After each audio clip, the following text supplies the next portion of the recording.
Hello, Ishaka students. Good to see you tonight. I wanted to say a few words before we get into the lecture today. Number one, I apologize, but a couple times my camera shut off, and so there's a few spots where the content is missing. So if you have any questions that come up because of that, please just email me. Just a reminder that the presentation I will attach and send you via WhatsApp, and so you'll have the presentation that goes along with the class lecture.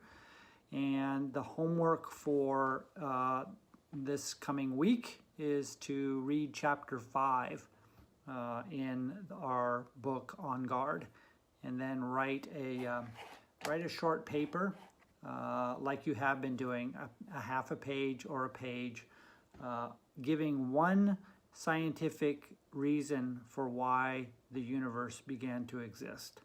So chapter 5 from On Guard, read that. That's about the fine-tuning and the design in the universe, our next argument for the existence of God.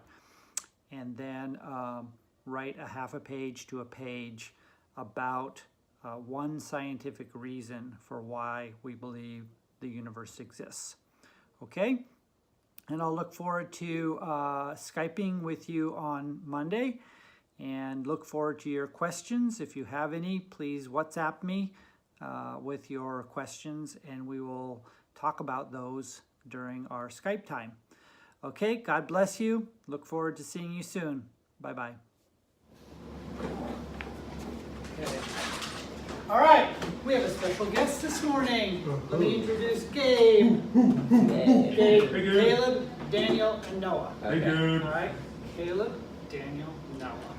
And Gabe is a good friend, roommate. My wife and I have 3 young men as roommates in our house. Hell yeah. Awesome. Yeah. That's very cool. Yeah. So let's see. Before we get started, I want to ask a question. For you students, if I were to schedule a time for us to be online with your Ugandan counterparts, when would that work for you besides this time? Is there a time? So I'll tell you what I do. You tell me what would work, and it would be here. So I meet with them Monday mornings, 9 a.m. our time. So if we were to schedule it in advance, is there a chance that that would work for you guys? I wouldn't be able to attend. Okay. Yeah, 9 a.m. Monday is not good for me because I work. Okay. So when would work? Anytime past, on Fridays, anytime on Fridays. Mm-hmm. But in between Monday through Thursday, anytime from 5 and up. The earliest, so for right now, the earliest we get out on Thursdays, I know we have Romans. I don't think you don't have Romans. But I have the same class. We get out at 11, so that would be the earliest on a weekday that we can do it. Or if you wanted to do it at like 7 a.m. on one of those days, I can make it earlier too. Yeah, so. I could do 7 a.m. So we might just have to schedule it for an early morning. All right. Okay. Well, let me run that by them. So I think 11 is too late their time. Okay. 7 is fine. Just means we got to get up. But I think, I'm just thinking this is a one-time deal, just a chance. I think you'll enjoy having that experience of like meeting people literally around the world, kind of walking the same path you guys are. So okay, all right. Nope. I'll schedule it. Let's see. I've emailed you back assignments to date that I've got from you with a few comments on mine. Thumbs up. You guys are doing great on those assignments. So I want to spend a few minutes looking ahead down the road and telling you what's coming up. So it's time for us to start thinking about the research paper that is part of this class. And as I mentioned before, you might find this to be the most challenging part of the class. And so I'm going to do my best to make it as easy as possible for you. And by doing so, I'm going to put some milestones along the way that you're going to have deliverables for. And the reason I'm doing that is to guard against what I always do when I don't have these, which is I put them off for a long, long time thinking, oh, you know, April 26th, that's a long time from now. And then like 2 days before April 26th, oh crap, I really should have done more. So I'm gonna encourage you to take this in slow steps over a lot of time versus cramming it all to the end. The downside of that is that we'll only have covered a certain amount of material, right, before I'm asking you to pick a topic. So I'm trying to strike the right balance. So what I'm going to do is say I'm going to break this up into bite-sized chunks. So number one, topic selection. What are you going to write about? I'd like your ideas by March 1st. So you've got 2-3 weeks, and I'm here to help you. And you can, and I'll give you some ideas here in a second, but I'll work with you. You can propose, if you have one that you're really passionate about, we'll work with that. If you're like, I have no idea, I'll give you suggestions. So, pick at least some idea of what you're thinking you're going to write about. Then, in a couple weeks after that, you're going to give basically what's called a thesis statement, which is basically an overview. It's probably a paragraph that summarizes what it is that you're going to talk about, what you're going to argue for, and sort of what is to be expected in your paper. So then a couple weeks after that, and again, we'll iterate on these, so you'll hand them in to me, and I'll give you my input, and then you can take that input to take you to the next step. Then after you've got a basic topic and a thesis, you've kind of wrapped your mind around it. And by the way, there's also latitude for you to realize, you know what, I don't like this topic after all, since I've dug into it. There's still plenty of time for you to like backtrack, change your mind. Now that you're into the process, you realize that you should have picked a different one. So that's totally fine. We're working our way towards this.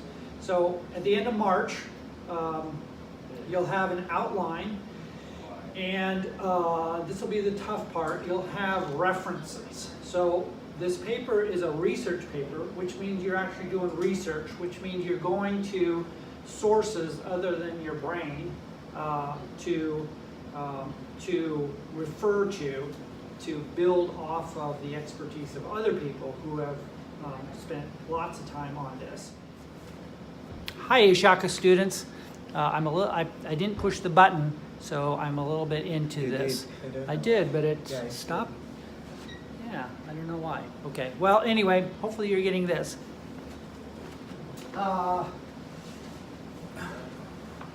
So, what I do is I use Google to get me to Wikipedia. From Wikipedia, you start reading, and Wikipedia is great because it provides the references that they use to build their thing, and I go to those, and those are what are called more primary sources. So this is where the stuff originates, and that's really the best way to navigate to solid references that you can draw upon.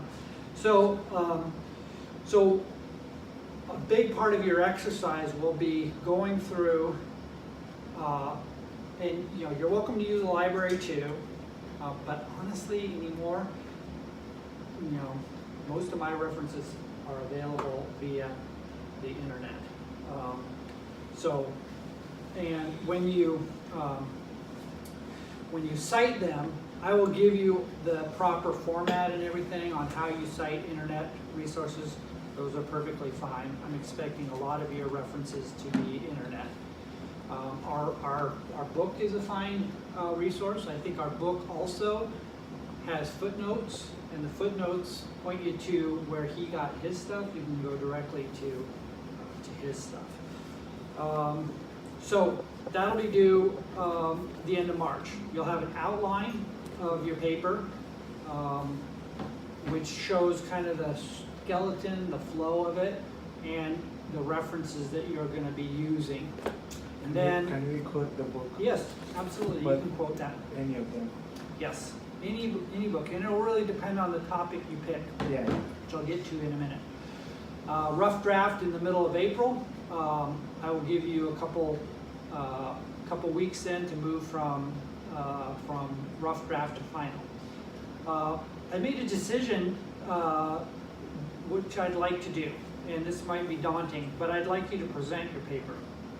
Okay? By presenting it, I just mean reading it out loud. And there's a reason for that. Number one, the scope of this paper, it's only 7 pages. Okay? Usually these kind of things are like 15. But I made it 7 because I want you to really be able to succinctly summarize a particular argument. And I want it to be something that you can use in real life.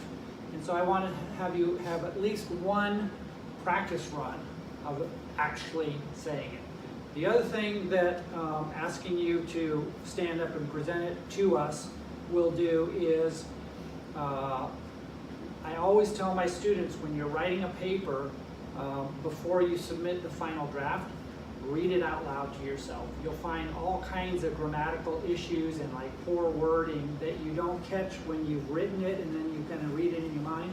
But when you have to like read it out loud, you go, what the heck was I trying to say here? This doesn't even like flow nicely now that I read it out loud. So having the exercise to present it to us will force you to read it out loud, and hopefully you'll do that before you come and present it. So, and that'll be the last day of class. So that's kind of the outline for the research paper. I'm going to give you some example research papers that I've done and maybe some other people have done, give you an idea of what I'm looking for, and you can copy the format verbatim. I mean, you can even use my papers as a template. They're in Word, and you can just start changing the titles and your name and all that stuff. But you can preserve the same basic form. Okay, so any questions on that? I am going to talk about potential topics, so hold that thought. Okay, good. Midterm exam, still we got a ways away. If you pay attention and you continue to do what you've been doing, this will be no problem. So we're going to have a review. I'm going to go over what we've covered so far. It's going to be a take-home exam. I'm much more concerned about your ability to express in writing the way the exam is going to be than I am that you can spout them off like willy-nilly. I'll leave that part up to you. So it's open book, open notes, just don't collaborate amongst yourself. And so that's, and so what you're going to do, we're going to do the review. So the March 8th class will be that review. I'll give you the test. You go home. You got a couple days to do it, and then you email it to me when you're done. Okay? Yeah. Because I'm making that, open book and everything,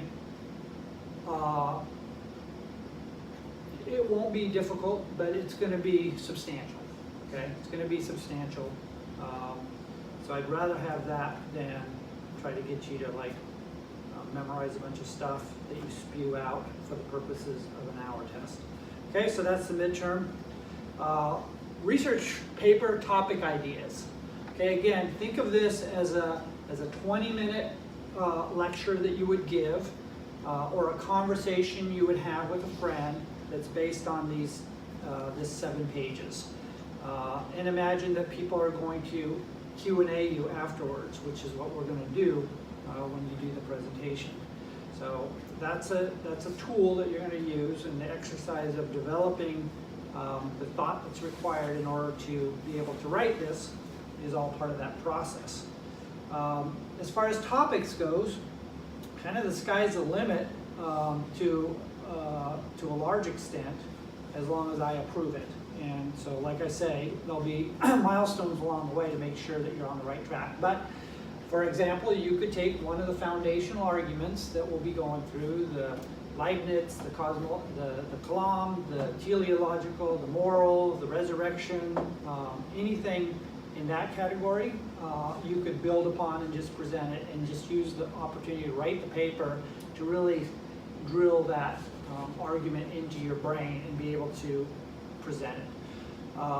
You could take the approach of I want to have a cumulative case that I can do in 20 minutes.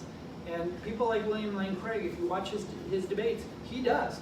He covers the content of our book in his debate pretty succinctly in about 20 minutes. I mean, he hits the major arguments, and so, man, if we could do that as well, we would be in a great position to be able to argue for the existence of God, the existence of the Christian God to people we encounter, and do that pretty succinctly. So you could do a summary of these primary arguments, boiling them down into something that you could share in about 20 minutes. And then you can go off into all number of specific challenges. What do we do in the face of evolution as the explanation for life versus God the designer as the explanation for life? What do we mean by evolution, and what challenge does that represent to Christianity, and how do we address that? Problem of evil and suffering. Again, a 7-page paper is not going to do justice to any of these, but you'll be able to at least grapple with it and go through a couple answers to the problem of evil and suffering. The transmission or the reliability of the Bible. What do we do in the face of the charge that, how do we know that the Bible we have is what the authors even wrote? So it is the transmission from the original authors to what we have now through the ages and through translation. Is that an accurate transmission? And if it is accurate, if it is what they wrote, then is it reliable? I mean, is what it says true? And how do we know that? Refuting a false religion or false philosophy. How would you answer the atheist to his challenges? How would you answer a false religion like Islam? How would you answer a cult like Mormonism or Jehovah's Witnesses? How do you use apologetics? That could be a topic. How do we effectively use these tools that you are learning? Where do we turn to for this kind of information? So you could do a survey of the leading apologists today and in the past, and where do you find those resources? That is, that would be a little bit off the beaten path of a traditional research paper, but it would be really valuable for you to accumulate a knowledge of who's doing what are their specialties, and where are the resources that you can turn to, and that could be something really valuable for you in the long run. Something like archaeology in the Bible. How does archaeology confirm or deny the Bible? What about miracles? How do we answer those who deny miracles? So I just started the list, but those should be seeds to get you thinking about specific topics that you would want to cover. Okay? Yes. So you've got a couple weeks to be thinking through there before you submit your idea or your ideas, and then I'll help you whittle those down and help you get to a thesis statement. Okay? Yes. So any questions on that stuff? You will share this with us. I always share this presentation. Does anybody have any challenges getting to these presentations? If you look, they're on Populi. It's a shared file with you, and so get your classmates to help you find them if you can't find them, or just send me an email. I can just throw all these in an email and send them to you. So, okay. All right. Let's continue. continue and hit a few questions before we get into the next part of the arguments. I always like to have time to address some of the questions and any new questions that you might be bringing to the table. So let me just quickly tackle the last 4 of these that were on the list that we started with. So you're going to answer some of these. Okay, when we become Christians, and this you can tell probably came from Africa. And so Daniel, you'll be able to answer this question. When we become Christians, do we drop our old customs and traditions? What do we do about our old ways?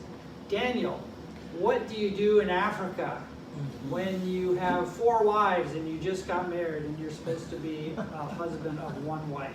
What do you do? Oh, wow. That's difficult. Well, you're an apologist. Okay, You're gonna... talking about wives, that's a little bit critical. But okay, so if you ask me about the customs and traditions, I'll say, okay, it depends with the customs. And when you become a Christian, it doesn't mean that all customs and traditions are bad. Yes. Now it's a good time to assess the customs and tradition. What do they stand for, and does it affect your faith or not? So in that case, if some of the traditions will lead you to do things contrary to your faith. Like what? Give me a good example in Africa of a tradition that you might do, or a custom, or a ritual, or something that if you become a Christian, you got to say no to. Okay, so an example of that is like circumcision. Oh. So right. there's a traditional way of circumcision where gentlemen, when they go there, they're like taught a lot of like evil things, like they're introduced to a lot of like drinking and becoming and neglecting and despising women and stuff like that. And so such traditions are not good, and when you become a Christian, you start seeing that these things really don't matter, even if you're not a Christian, but sometimes they're even against the way we should live. And so I would say you will, because now there's a Christian way of doing it. So you start embracing the good way of doing it, eliminating the evil things and the bad things that are going to affect the person and the community, and also they are going to affect the vertical relationship between you and God. And so I would say if you become a Christian, it's time for you to assess the traditions and the customs, and be able to stand and remain with those that will help you remain in the right track. So yeah, but talking about wives, I don't know what will happen, and then what will happen if Isn't this a real problem? I mean, it's a true challenge, at least in Uganda. Yeah, like you have 5 wives and now you become a Christian. The Bible says you should be monogamous. Oh, so yeah. I thought that should be that's tricky. what Paul teaches. But then you go back and one of dear Lord Jesus' main homies was dear Sir David, and dear Sir David had hoes, and so did Solomon. He had 1,000 of them. So, and he was a wise dude. So well, yeah. How do you deal with that? Dude. Oh, which reminds me, don't let me forget. I want to make a point too. That reminds me. So Noah, remind me of a point. Okay. But hold that thought. So yes. So maybe Khaled can contribute to that. What do you do if you? That's not a problem we have, but it is a real problem, and I think it's a challenge. And I think the way that I've seen the churches deal with this is that there's two things that are pulling. Okay, one is you want to be the husband of 1 wife. The other thing is that you've already got 4 wives and they're dependent on you, and you're called to take care of your family. So what do you do? And so you don't want to just boot out the wives that you don't. So I think the compromise is, generally speaking, saying, you know what, that was a bad decision. It wasn't in the will of God, but now you're stuck with it, and you've got to bear the consequences. So the right thing to do is to continue to take care of the wives that you have. And because the alternative of divorcing your wives would be even worse. So if we go back to Genesis and what happened to Abraham and Sarah, and what was the other? Can you point to any example of you know, all of these heroes of the faith that had all these wives, where having all those wives actually resulted in a good thing. Yeah. Not really. No. Solomon, yeah. Not yeah, really. Yeah, lady okay? struggles. that's What I'm happened to saying. Solomon? You know, Oh man, he got idolatry all over him. He was like, That's right. It was not That's good. right. It's not good. So the Bible describes the fact that these guys took multiple wives, and it was the tradition and the custom. I mean, the king, especially if you were the king, it's like, well, you gather wives into yourself, and yet it would have been better if they had had one wife. And the result of those multiple wives usually resulted in a lot of problems. Think of all of David's family problems with Absalom and how terrible that was. So, okay, so what's a tradition here in the States that if we become a Christian we would drop? Drinking. Or more like getting drunk a lot. Precisely. Drunkenness, I think, would be something that we would, it's not like we can't have a glass of wine, we can't, Jesus drank wine. Paul told Timothy to drink wine, but he said, but don't get drunk. So if we are, if one of our traditions is Saturday night we go out and get slammed, that would be contrary to our Christian identity, and so we would want to drop that. Okay, good. How do we relate to our culture as Christians? What do you say to that? Don't be judgmental, Dave. It's difficult. I mean, it's better to lead by example more than anything else I've found. When I was in the Marine Corps for 4 years, I acted not as Christian as I should have, because you're in a culture where being the man or being, top dog with your buddies, Right. I swore like a sailor. A lot of stuff is condoned, but had I lived better as a better example for those guys, what influence could I have had? So I think as far as living as an example as a Christian is more important than anything else. And yeah, you may get rejected, or you may get, people may look at you differently, but you may be a light to somebody who says, maybe this is the way it should be, Exactly. So don't be conformed to the world, right? And that's really hard to do, as you've experienced, I've experienced. It's like when you're in the world, you got to make sure we don't become the world. And so that takes a lot of practice, it takes a lot of discipline. But the fruits of it are exactly what you said. You will be a witness, and people know. It's like there's something different about him, and he says no to sleeping around. He doesn't get drunk. He's not a weirdo. In fact, he's a great guy. She's a great lady. But they're doing what's right, and people can tell. And too often, when even non-believers succumb to the ways of the world, it hurts. And you can't help but feel yucky about it. And you go, why am I doing this?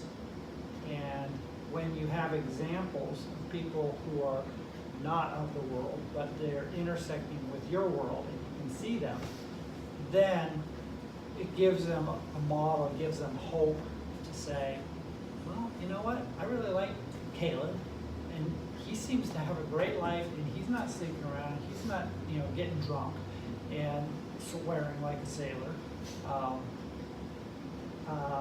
That's possible. I want to follow after that. So, in general, I think the answer is we relate to our culture as Christians, not as the world, and that's the simple fact of it. And striking that balance is tricky. And okay. And Gabe, feel free to chime in here with any brilliant answers you have. How can we be certain about the Bible that it's not lost in translation, redacted, or full of omissions? How do you know that, what's your Bible? The ESV. How do you know the ESV, when you read the book of Romans, how do you know that what you're reading is what Paul said? I trust that it was properly. Well, you'd be educated is what you do. I mean, because like there's a million different versions for a reason. Because some are like strict, like trust your versions. Like first of all, pretty most translations are translated by legitimate scholars who know what's up. And if you read the preface or whatever, it'll tell you what kind of translation it is.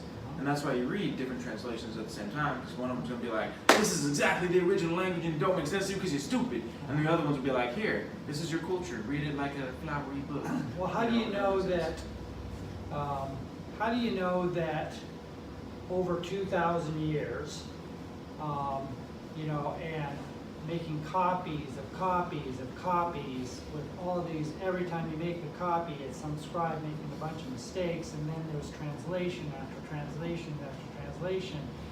And it's like the telephone game where you say, you start and you say a sentence, and then that passes to that, and then that passes, and then by the time it gets around, it's completely changed.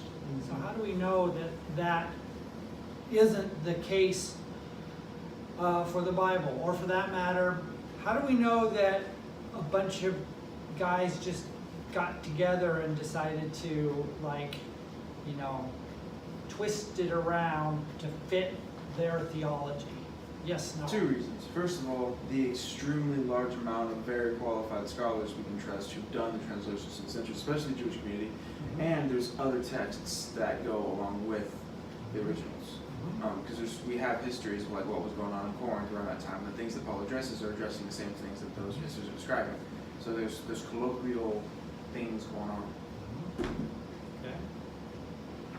I always had the discussion. Sorry, you want to go? So when I started this class, I was at work one day. I was telling my buddy about it, and he was dating a girl. He said she brought up the Gnostic Gospels and she brought up the Apocrypha and all this stuff. She was of a nature to where why isn't that stuff included? And as far as I know, I talked to my dad about it. My response was it's not the inspired word of God. Yeah. But How do you know? it made me question. It made me say, well, I don't have that exact answer to back it up. That he said, why were those omitted? Why were those not a part? So I guess that's where I was kind of, where's my info back? So we're going to, Daniel, did you have something to add? I wanted to say, I know sometimes it may not be fair, but choosing the translation is important. Sometimes you have translations that have been done by committees as opposed to an individual. So it's always encouraged that you go with the one that's done with the committees. And because of textual criticism and all that, there are some translations that are way closer to one side, like it's hard to trust them, and there are those that are really close to what is really advised. And it depends with your situation. It depends with what you want to know about the Bible, because we have, if it's study, it's different. If every translation has its importance.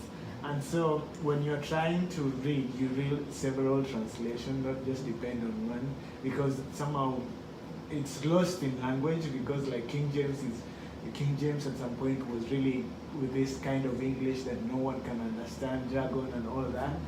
It was only specified for a certain group of people, but there are some translations that still try to maintain the original copies of the actual words of the writers.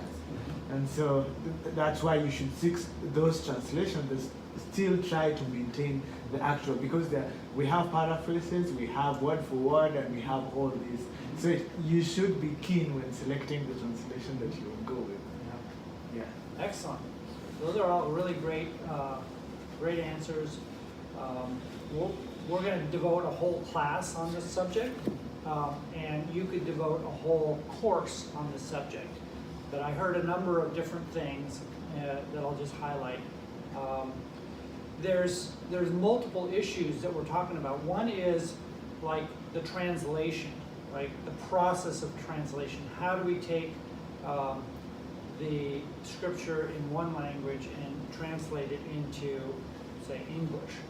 And so there's the issue of translation and what approach of translation are we taking? Are we taking a word for word, trying to match as accurately as possible, the words from the source to the words in English? But oftentimes that results in awkward phrasing, and it doesn't really convey the meaning as well if you do it a different way, where you're trying to say, I want to translate the meaning that is captured in the source to the translation. So there's different modes of translation. And totally with you, Daniel, we have to be very careful about translations that are done by like one person, because it's very easy for one person to have an agenda that creeps in intentionally or unintentionally that can distort the true meaning and translate it in a way that is through their personal lens. And when you have multiple scholars, they guard against that. Of course, you can have a collection of scholars who collectively have an agenda, and that's dangerous too. So there's the question of translation, but then there's the even bigger question about what is it that we are translating, okay? What source is it, and how do we know that that source is really, accurate? And so that's where the textual criticism, the whole field of this thing called textual criticism comes in, and it brings in a form of archaeology, which is discovering ancient manuscripts. So generally speaking, and getting back to the Gnostic Gospels, generally speaking, we tend to make the very good assumption and rule that the earlier you get, the closer you get to the events, the closer you get to the time when the author wrote it, the more accurate it will be as a reflection of what the author actually wrote. So one of the triumphs of particularly the New Testament is that there are, relatively speaking, a massive quantity of ancient manuscripts that date back very early. Greek, either complete works, partial works, or fragments that date back very early that we can refer to and collect together and compile the best understanding of what those original writings were. So we can be really confident that the Greek New Testaments that we have today are very close to what the original author wrote. And we'll get into why that's the case and what the various challenges to that could be and how we respond to it. And so having confidence in our Greek manuscript libraries that we have gives us the solidity of, at least we have confidence, we know what the authors wrote. The translation thing and the redaction thing and the omission thing, the redaction, that is modifying it and omitting it and conforming it to external theology, that's pretty much a non-issue because of all the manuscripts that we have from all different places. There's no way that people could collude together to try and create this conspiracy to present something that they didn't write. It would be caught because of the number of manuscripts that we have. Yes, sir. Is it break time or where do we? It's 1 minute to break time. Okay. Yes. So let me finish this thought and then we can do that. So then translation is just a matter of accurately going from the text that we have, the Greek text that we have, to an English version. And that's an ongoing process. Then the last thing is Okay, say we have the original writings, great, we have an accurate translation of it. Now, is what it says actually true? That's a separate subject. So do we know what they wrote, and is it true? And so we address those in different ways. But it's a great question, and it involves a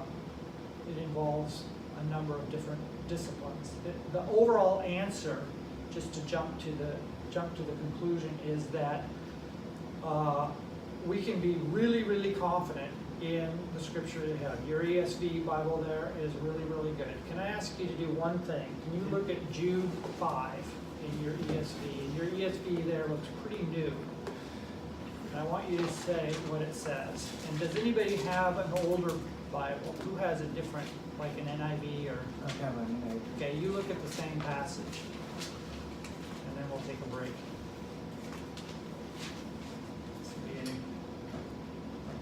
Just now I want to remind you, although you once fully knew it, that Jesus who saved the people out of the land of Egypt. Okay, back up.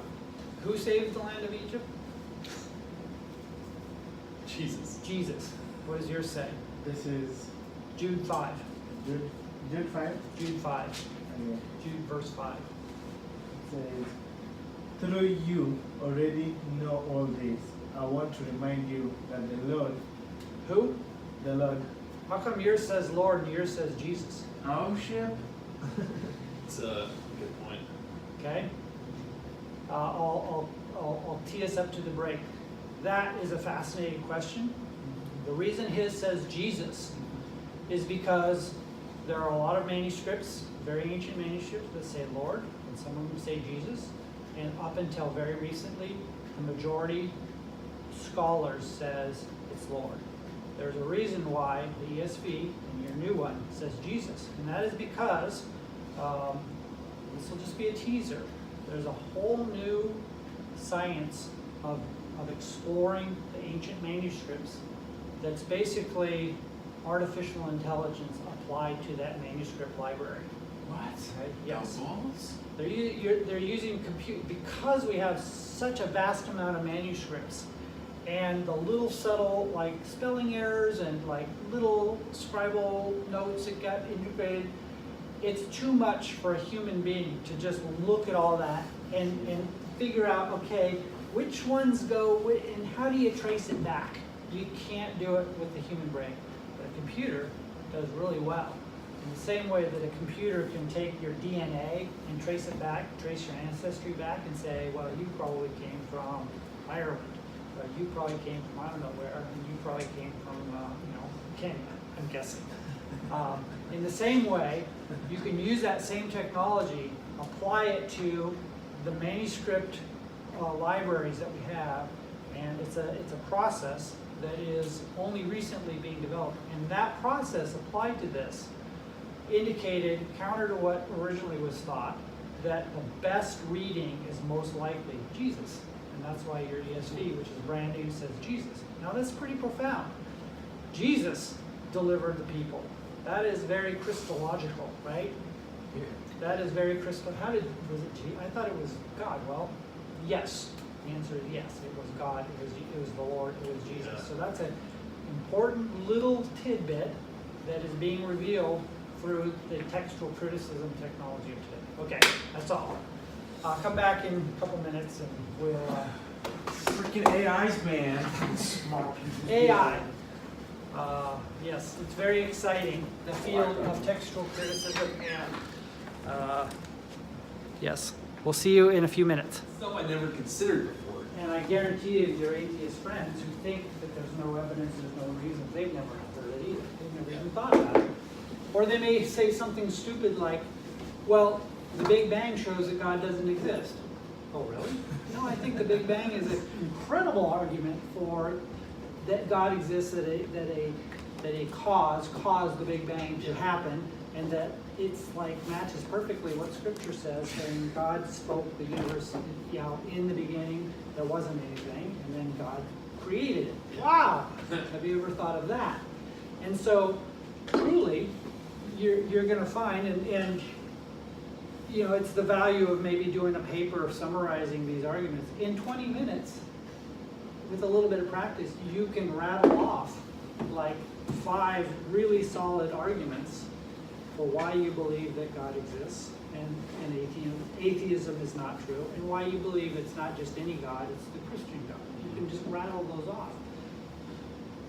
And, you know, I know it's a rare thing that happens. I mean, I went through 30 years of my life as an atheist. Nobody ever gave me anything like that. I had no clue what I was talking about when I said, well, you know, science has disproved God.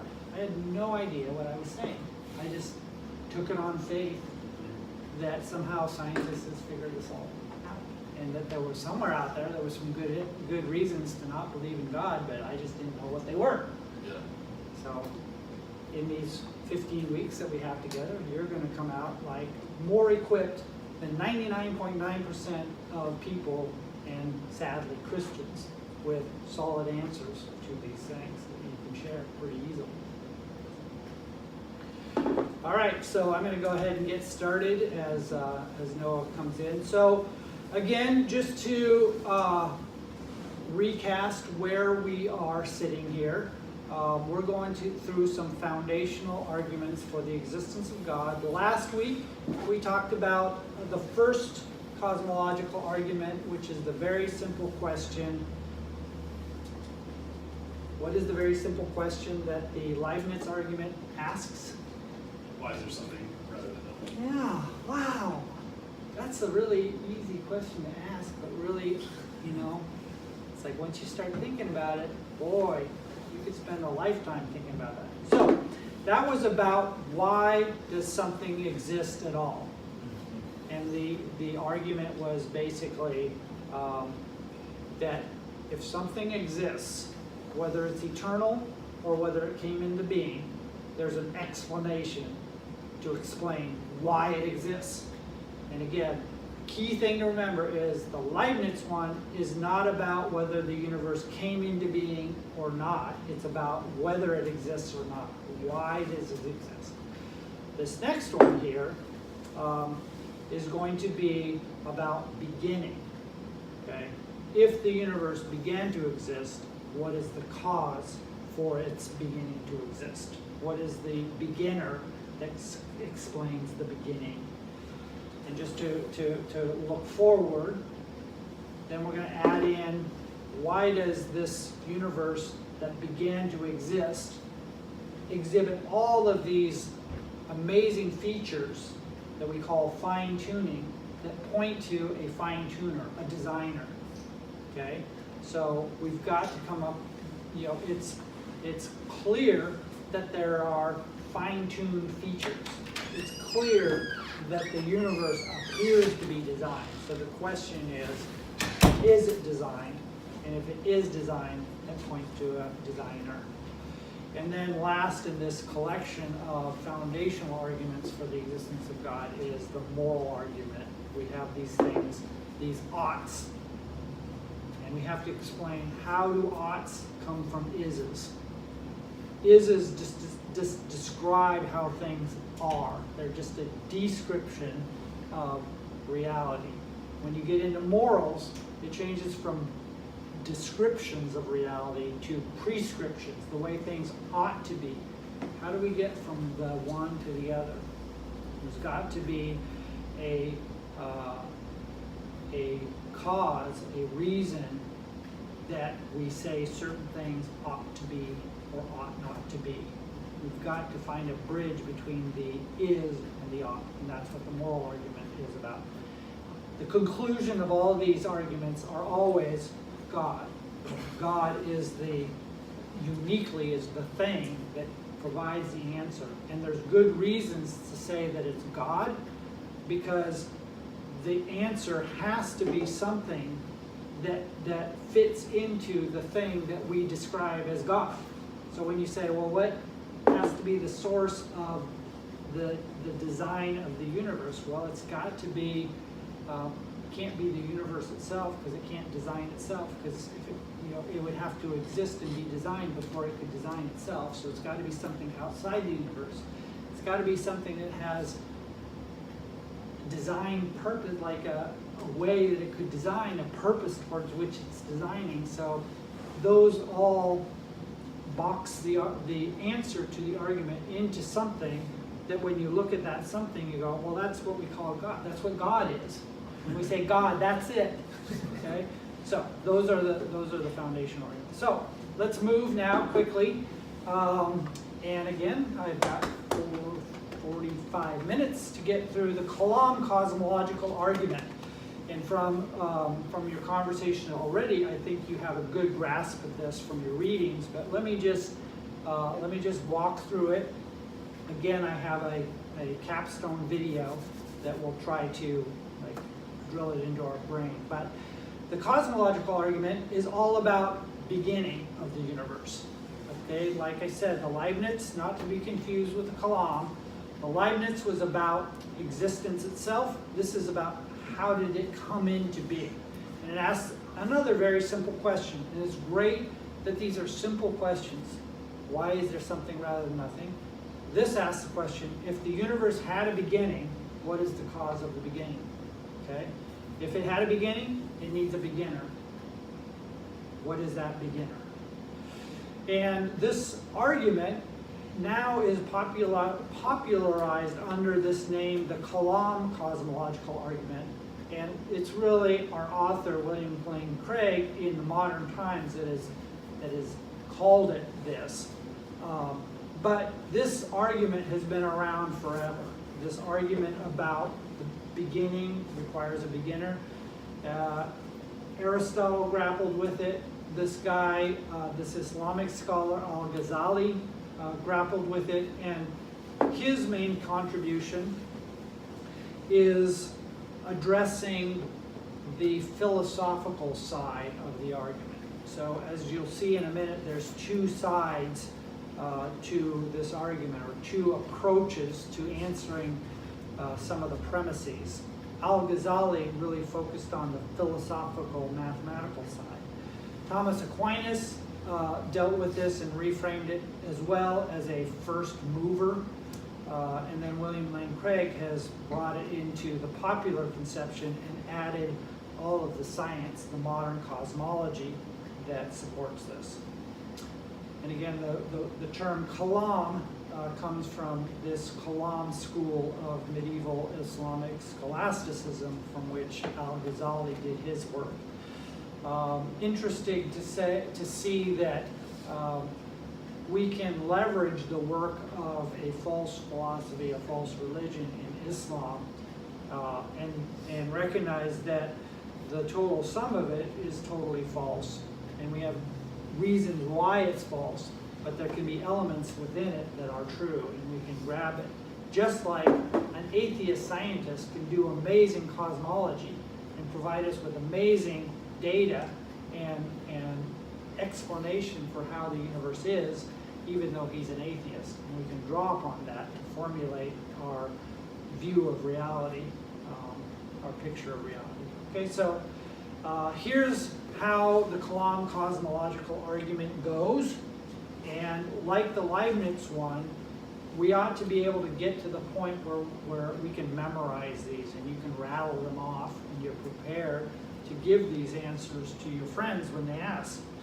And fortunately, they're easy enough to remember, even though it takes me a while being my age anymore to remember anything. But like the Leibniz one, I can pretty much remember. I think it's like whatever exists has an explanation for its existence. The universe exists, therefore the universe has an explanation for its existence. What is that explanation? Well, when you look at what it has to be, it's got to be God. Here, it goes like this. Everything that begins to exist has a cause. The universe began to exist, therefore it follows irrefutably. If those two things are true, then irrefutably the universe has a cause.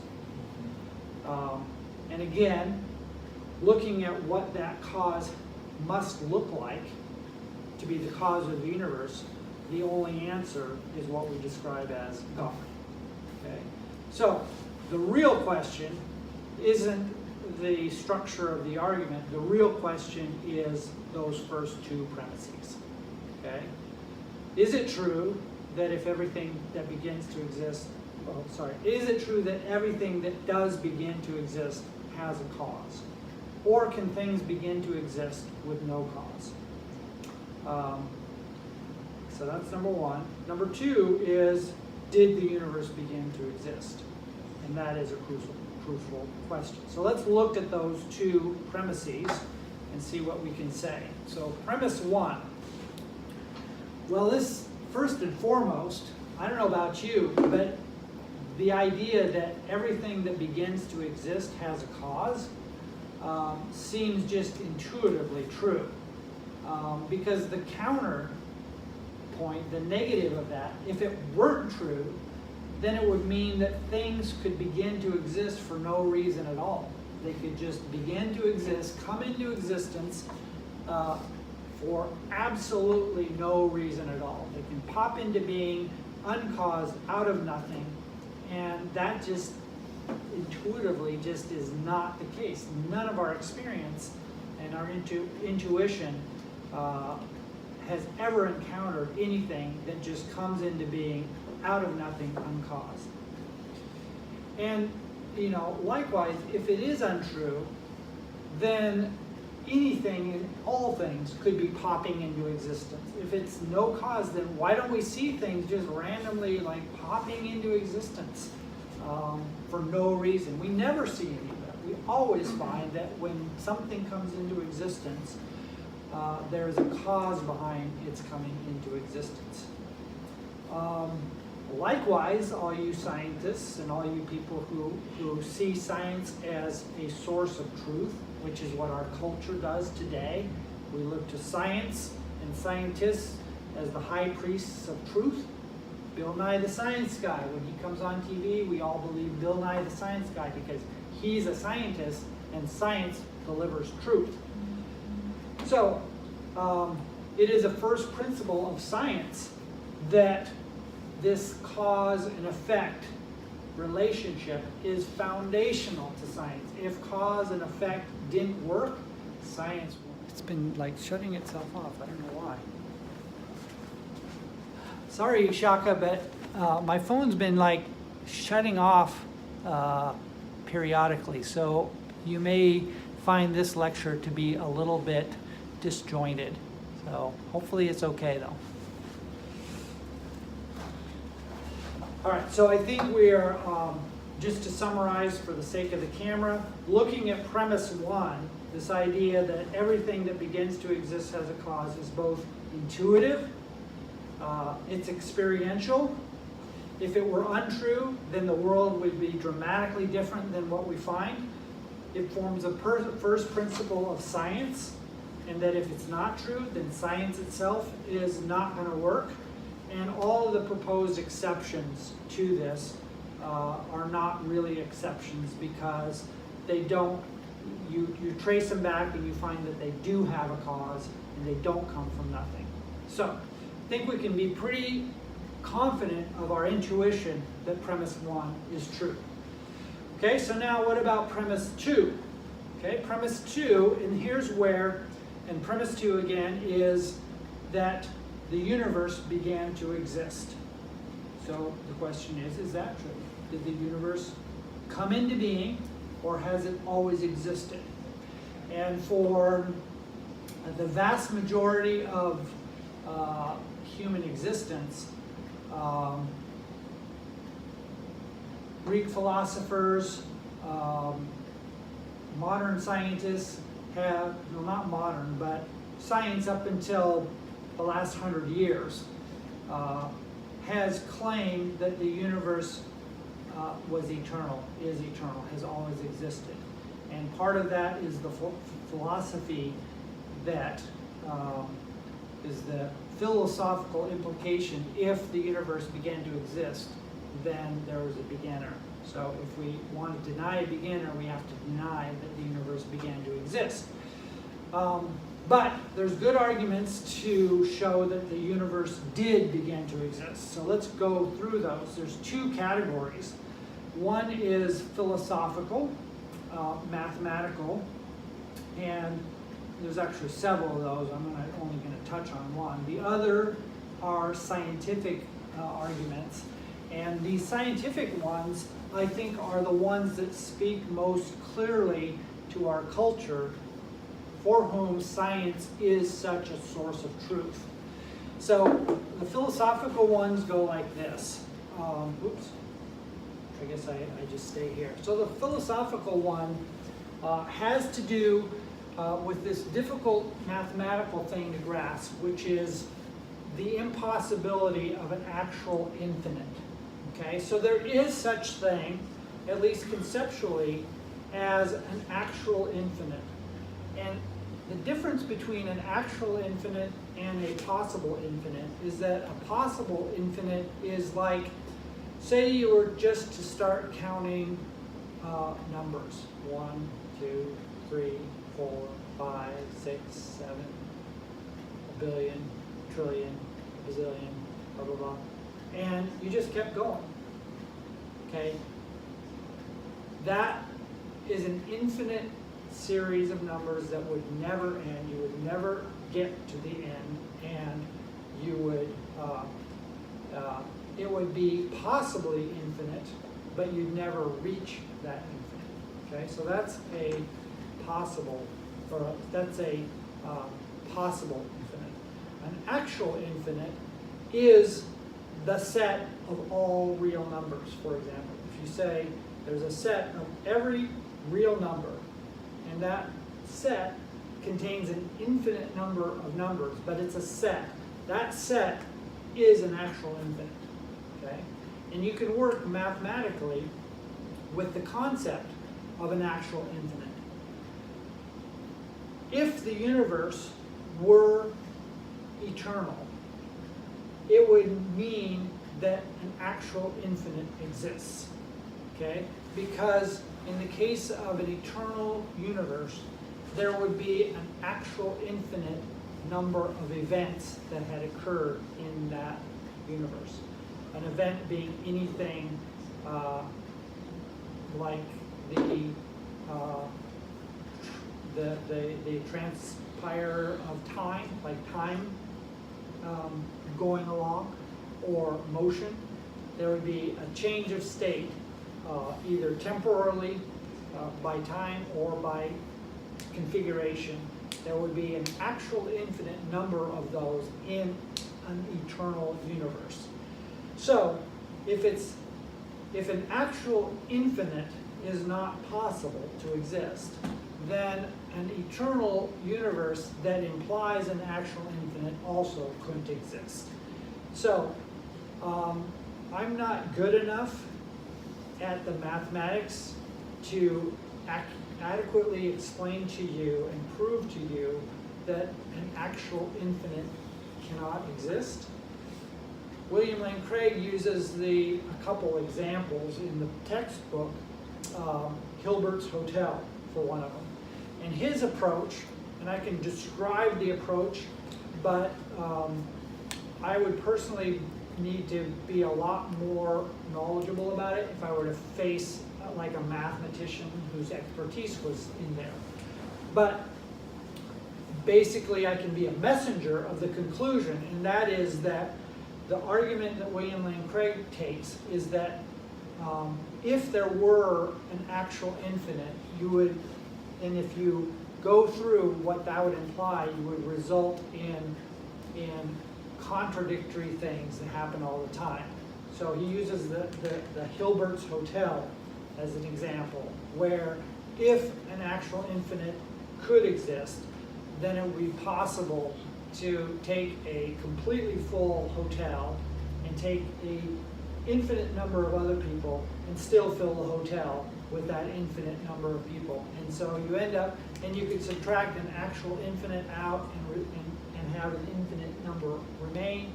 And all of those are contradictory things. They're not coherent. And so they result in contradictions, and the term is they result in absurdities. And so the concept then of an actual infinite, while we can think about it, it can't actually exist in the real world. So if it can't really exist in the real world, and an infinite universe meant that an actual infinite existed, that couldn't exist in the real world. Therefore, an eternal universe can't exist. Okay, so that's the chain of the argument. Now I think it's a sound argument, but because I'm not personally equipped enough to like speak it with conviction, it's one that tactically I would say, but I wouldn't use. Right? I would say, hey, refer to this guy, go and study yourself. The science ones, to me, and Caleb, as we started the class, you were kind of like glorying in, wow, these are such cool, and I got lost in YouTube and things. These ones like really resonate, and I can get my hands around that. So let me go into those in a little bit more detail. So the scientific arguments fall into two main ones. One has to do with the second law of thermodynamics, which involves this physical quantity that we call entropy. Okay, and entropy describes the fact that things are moving from order to disorder. Okay, in general, you look at the universe, and hot things, which are ordered, move to cold things, which are disordered. The flow of the universe is inevitably from order to disorder. Okay, we're gaining this quantity of entropy, which is a measure of disorder. And there's all kinds of ways that you can express entropy. But the best way to understand it is just to know that the universe is running down. Okay? And this is scriptural. Romans describes this universe, this cosmos, as in bondage to decay.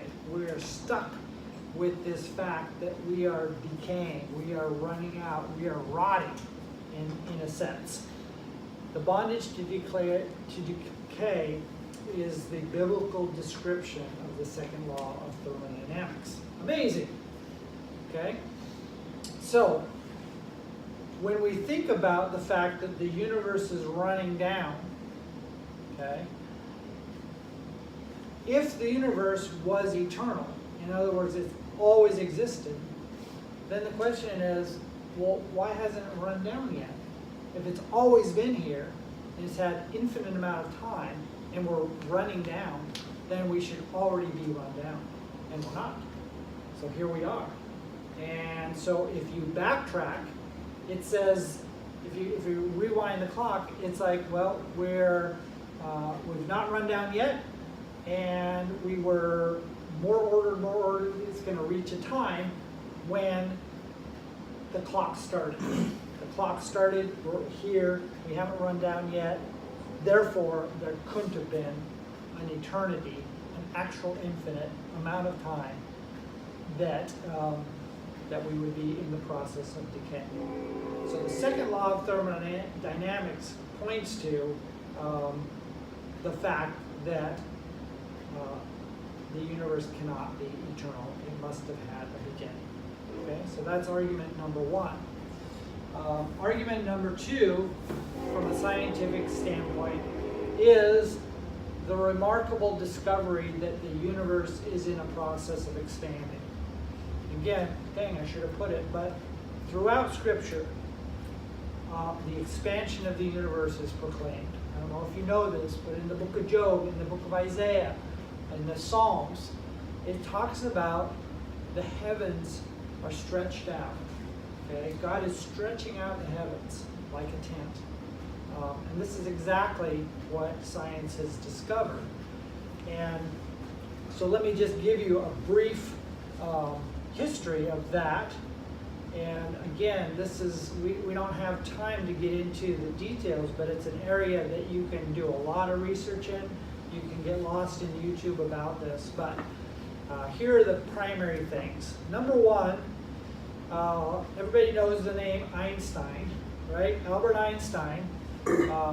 He was famous by developing this theory of general relativity, which basically described the law of gravity. Took what Isaac Newton discovered as the law of gravity and really expanded on it. And Einstein discovered that the consequence of his theory of relativity was that the universe should be expanding, okay? Or it should be contracting, but it shouldn't just be sitting there. And in fact, if you've ever studied any of the history of Albert Einstein, you'll know that early on, he put in a fudge factor in his equations that he called the cosmological constant, and he just pulled it out of midair and he stuck it in his equations, because without that cosmological constant, the universe would either be expanding or contracting. It wouldn't be static. And he thought that the universe had to be static, it had to be eternal, so he stuck this term in to force his equations to predict a steady state or static universe, not one that was expanding or contracting. Now, mathematically, he was okay doing that. He could have done that. It was not mathematically disallowed, but he had no empirical evidence, no evidence from measurements to show him that that was a wrong move, okay? So, and he did this work around 1905 to 1950, okay? So 100 years ago. So this is as recent as 100 years. He develops this general relativity. It has implications about the nature of the universe. At the time, science said, and had said for many, many years, centuries, that the universe was eternal, it was static, it wasn't moving. His equations predicted counter to that. He didn't want to do that, so he shoved in this cosmological constant, which he later said was his biggest blunder ever. Okay? But he was justified in doing so. Then in 1925, this guy named Edwin Hubble. So when they say Hubble, does that ring any bells? Telescope. The telescope, right? For whom the telescope, the space telescope, is named. Edwin Hubble made this astonishing discovery. So he was measuring the light signature of stars. Okay, stars burn. If you take starlight and run it through a prism, it'll take that white light and spread it into a spectrum, a rainbow. So whenever you see a rainbow, it's because light is being separated into the components that make up that light. Okay, so what he noticed is when you look at starlight and separate it into its components, the relative strength of the components is a signature, okay? And it's very identifiable, and you can determine what the star is made out of and how much of what elements from the signature. It's really amazing. You can also tell whether the star is moving away from you or towards you or being stationary, okay, from that signature. And the way you know it is by what's called the redshift.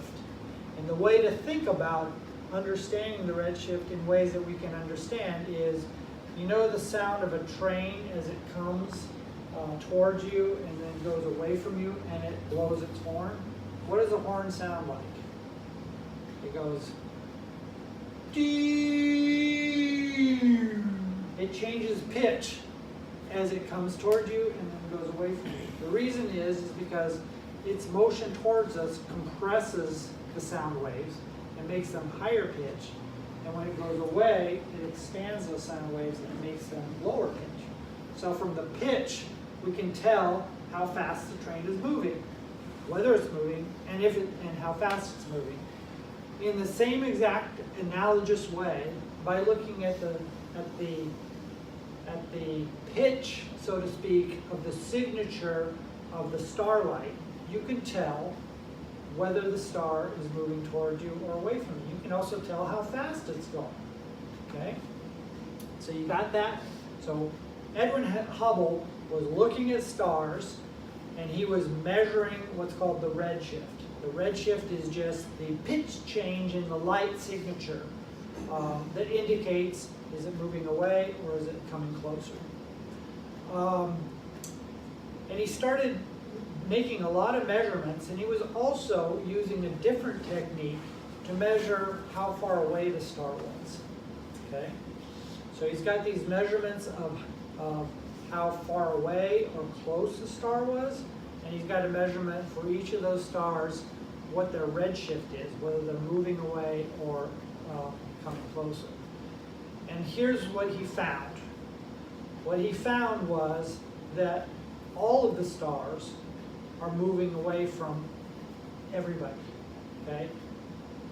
The redshift is that all stars are moving away from us, and are moving away, if you were to be on a star, it's moving away from each other.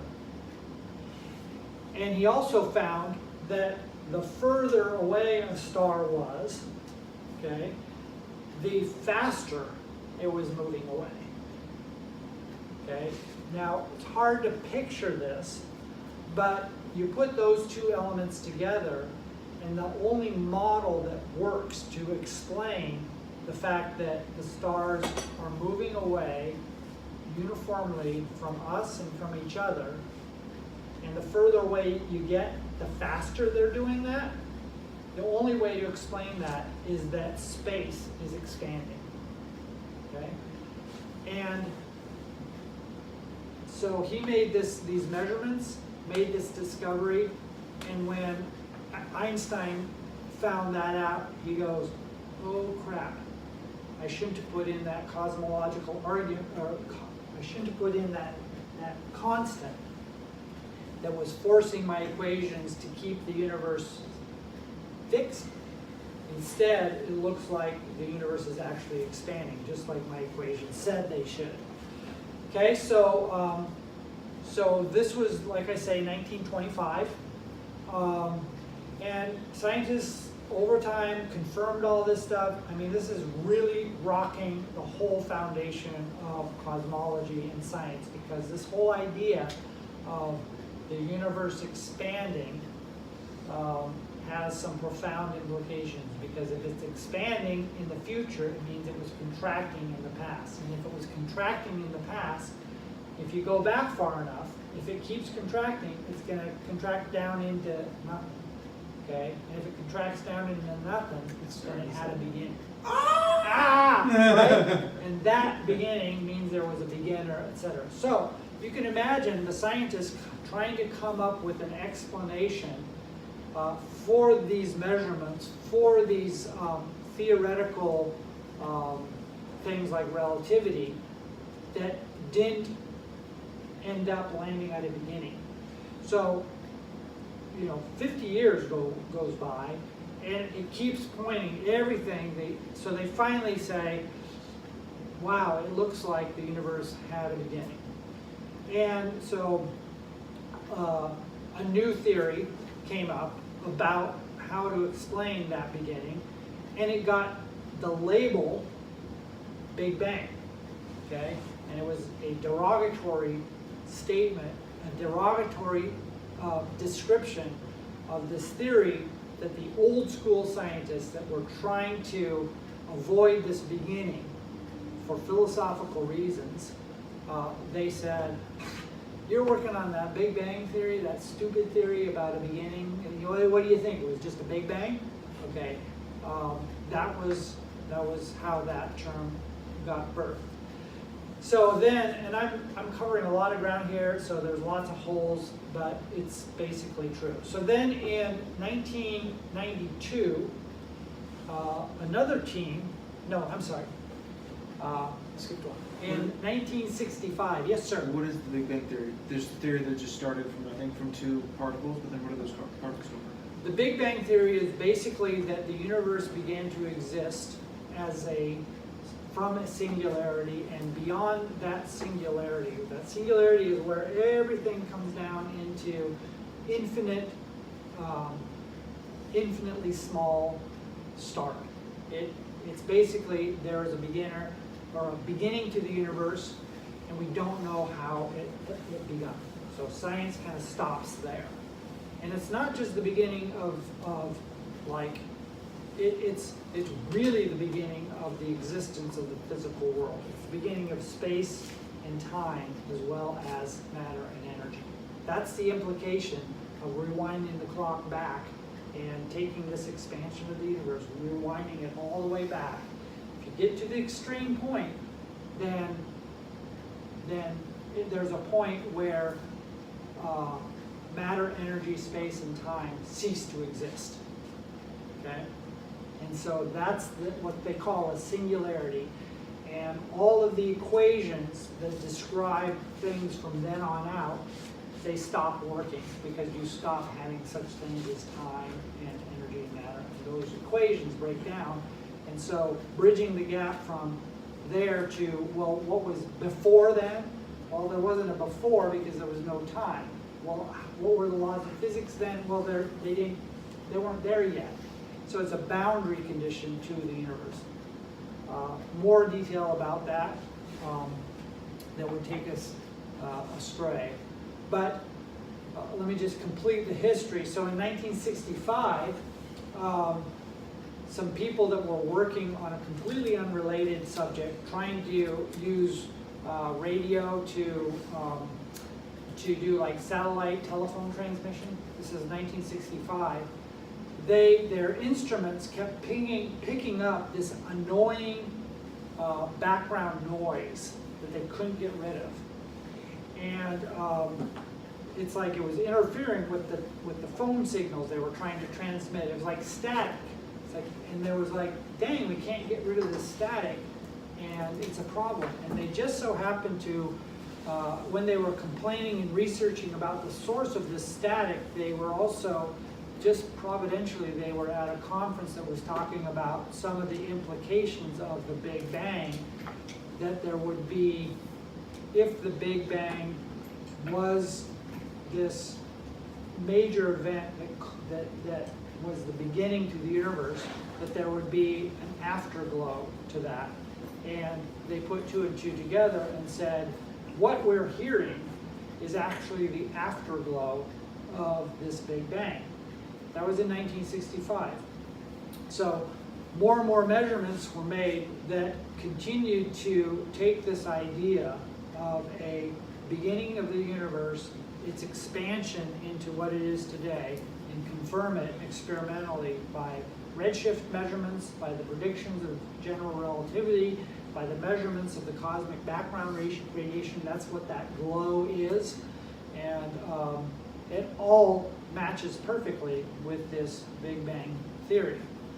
More recently, from other measurements, we now know, science now knows that not only is the universe expanding, but it's accelerating in its expansion. So it really is being stretched out like a balloon.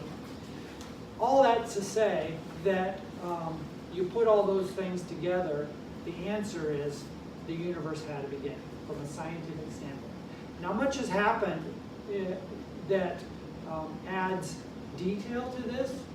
So there's theories about multiverse, like are there other universes besides ours? And let me just cut to the chase and encourage you to at some point in your life you can pick this whole subject up. There's a lot to learn about it. But regardless of the actual model of the universe, there's multiple different models of the universe and the multiverse, but the end story is that all of these models, no matter how you construct them, all point to a beginning. Okay?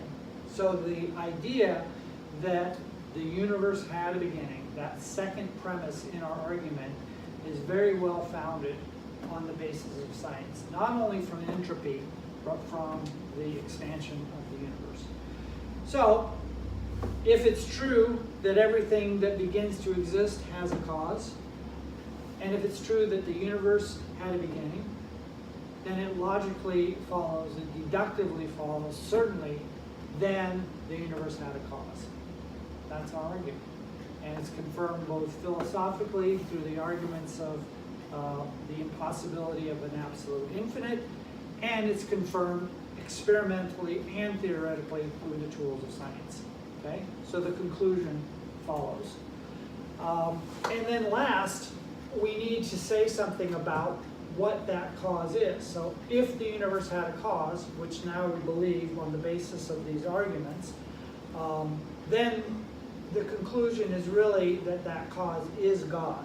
And the reason that's the case is because the cause can't be the universe, because it can't cause itself. It can't exist and not exist simultaneously. The cause can't be the material or the physical, because that's what the universe is. Anything, the universe is the physical material world of space, time, matter, and energy. So it can't be physical, it can't be material. It itself can't be caused. It's got to be eternal, because if it were something that would be caused, then it would just have to move the problem back a step, and you just go back and back. You finally you've got to land on the uncaused cause of everything else that is in effect. Okay? And of course, so it's got to be uncaused, it's got to be eternal, can't be physical, can't be material, can't be the universe itself. It's got to be powerful in order to do all this stuff, because, man, it takes an amazing amount of energy just to create the universe that I'm in teaching class. So it's got to be personal. So if you have something that's not the universe itself, it's not physical material, it's not caused, it's eternal, it's all powerful, and it's personal, that's a pretty good description of what we call God, the end. So that's the argument. Damn. In 45 minutes, and it's an argument that I think is more and more powerful the more we understand things. And yes, cosmologists are still looking for a way out of this. Okay, and so more power to them. I'm confident, because I believe in Scripture, that however they trace this, and the greater the understanding we have about whether or not the universe or the multiverse or whatever it happens to be, it's going to find its ultimate cause in something other than itself, and that thing is God. And how awesome it is to study that history through science. So there you go. One of the things that we didn't talk about in this, and I'll close with this, and we didn't do the video, but you can watch the video at your leisure. Maybe we'll play it at the beginning of the next class. It's a great video that summarizes all this. One of the challenges that we might have, and the reason why Christians oftentimes are skeptical about this Big Bang thing, and so that's a big subject. I'll postpone that, but remind me, next class we'll launch into what are some of the reluctances of Christians to accept the Big Bang as great scientific proof for the existence of the God of Scripture. So, all right. Good stuff. God bless. See you next week. Oh, homework. Read the chapter 5 on both books. And here's what I want from your writing: a half a page to a page explaining one scientific reason to believe that the universe began to exist. Think that you're going to talk to somebody over coffee, and they're going to say, there's no evidence that God exists. And you whip out your long cosmological argument, and you give them the scientific and philosophical reasons. I want you to be able to articulate to me one of those scientific reasons to believe that the universe began to exist. Amen? I wish I would have known that 2 years ago. Well, now you do. And you're going to get even more. And you're going to leave here with so many arguments. You're just going to be dying for some victim that you could just spew them out on. And you're going to do that with gentleness and respect, in love, not being unclean. Amen. Thank Okay, thank you guys. So it says Peter. Yes, we'll see you next week. Okay, bye, Shaka.